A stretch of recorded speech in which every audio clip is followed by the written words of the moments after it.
আতশবাজি ও ফানুসের কারণে কত জায়গায় আগুন ধরে গেল, ব্যবসা প্রতিষ্ঠান গুদাম পুড়ে নিঃস্ব হলো কয়েকজন, আগুনে পুড়ে কত ব্যক্তি হাসপাতালে ভর্তি হলো, কত গাছ পুড়ে গেল, আর কত পাখি বেঘরে প্রাণ হারালো। 31st নাইট একটি শিশু বা একটি পাখির ক্ষতি না হোক, এটাই হোক আমাদের সকলের চাওয়া। আর কয়েক ঘন্টা পরেই শেষ হতে যাচ্ছে 2024 সাল। এরপর নতুন বছর 2025 সাল। নতুন বছরের আগমনকে ঘিরে আমাদের উৎসাহ উদ্দীপনার শেষ নেই। তা বাংলা নববর্ষের পহেলা বৈশাখ হোক বা ইংরেজি ক্যালেন্ডারের হ্যাপি নিউ ইয়ার হোক, নতুন বছর যেটি আসুক তা নিয়ে মানুষের উত্তেজনার যেন শেষ নেই।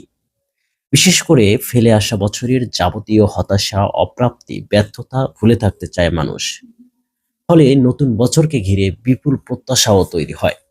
ফলে সেটিকে বরণ করে নিতে বিপুল আয়োজনের প্রস্তুতিও নেয় মানুষ। ঘড়ির কাঁটা রাত 12টার ঘরে যেতেই তার নমুনা শুরু হয়ে যায়। এরপর তো হতবিহ্বল হয়ে যায়। ঢাকা শহর জুড়ে ভয়াবহ আতশবাজি ও পটকা ফোটানো এবং ফানুস ওড়ানোর বিষয়ে নতুন করে কিছু বলার নেই।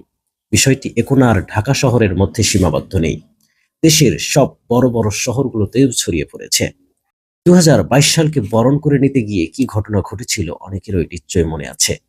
আতশবাজি ও ফানুসের কারণে কত জায়গায় আগুন ধরে গেল, ব্যবসা প্রতিষ্ঠান গুদাম পুড়ে নিঃস্ব হলো কয়েকজন, আগুনে পুড়ে কত ব্যক্তি হাসপাতালে ভর্তি হলো, কত গাছ পুড়ে গেল, আর কত পাখি বেঘরে প্রাণ হারালো। তা আমাদের কাছে বলতে গেলে খুবই গুরুত্বহীন। গত 31শে ডিসেম্বর ইউসুফ রায়হান নামের এক বাবার ফেসবুক পোস্টের কথা নিশ্চয়ই অনেকের মনে আছে।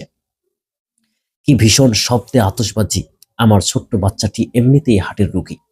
আতশবাজির প্রচন্ড শব্দে শিশু বাচ্চাটি আমার ক্ষণে ক্ষণে কেঁপে ওঠে। খুব ভয় পাচ্ছে বলে মনে হচ্ছে।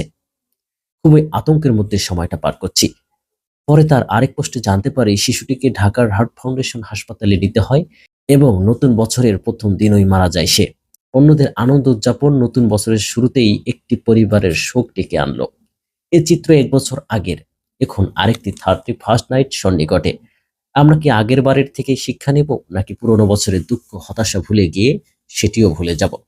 আগামীকাল কি শেখ হাসিনা বার্ন ইনস্টিটিউটের একই করুণ পরিস্থিতি দেখতে হবে? অবশ্যই সেটি আমরা কেউ চাই না। কিন্তু আমাদের চাওয়া আর বাস্তবতার মধ্যে কত কত ফারাক থেকে যায়।